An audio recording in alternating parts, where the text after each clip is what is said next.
my name is Sonia Olmos, and I recently graduated from California State University, Monterey Bay, with a BA in Human Communications with a concentration in Chicano Studies.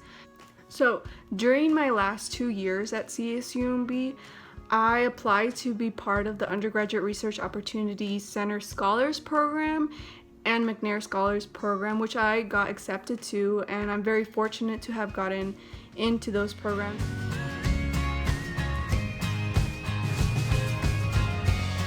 I was funded 2 summer research internships, and the first one was at University of Michigan, where I worked on the Chicana por Mi Raza Digital Memory Collective. And it's important to note that this is a national-based oral history project that documents the lost generation of Chicana feminism that has been ignored by the male-dominated accounts of the Chicana movement and the linear wave model of feminism history.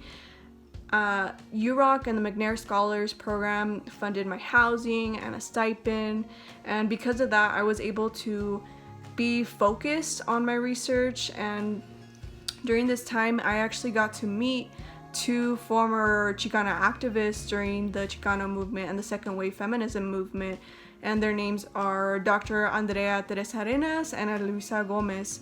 These 2 women were involved in a Latina-led advocacy group during the early 1980s called the Latina Task Force.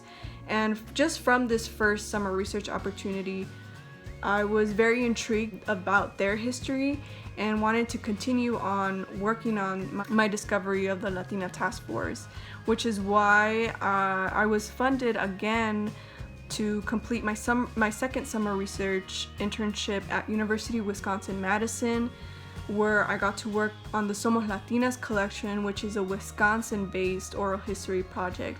And this was under the mentorship of the 2 women I met at my first summer research opportunity. They also funded me to go out to conferences and present my research, and through these experiences I actually got to network with a lot of scholars, faculty, students, even community members who are doing such amazing work in just the field of Chicana feminist studies.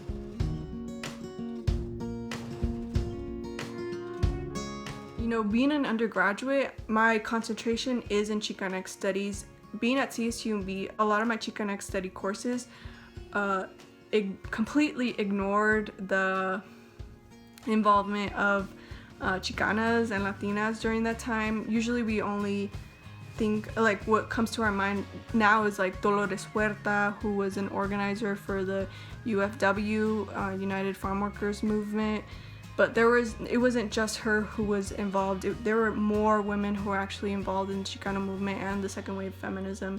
But again, it has been ignored because of racism and sexism. As an undergraduate, you know, taking courses in Chicanic studies and also taking women and gender study courses, I never got a full experience of learning about Chicana and Latina feminism.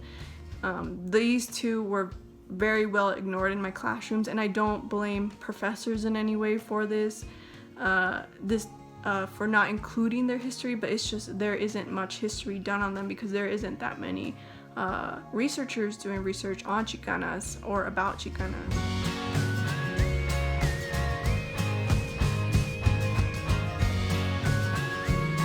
Because of this funding, they allowed a student like me, who is first generation, to have this opportunity and to come out now knowing exactly what I want to do. I'm very passionate about the field of Chicana feminist studies and will continue to do this. I've actually applied to master's and doctoral programs that will allow me to continue this work. I'm still waiting on acceptance or denial, but whatever may happen, I will continue to do this work because it's something that I have fallen in love with and see myself doing.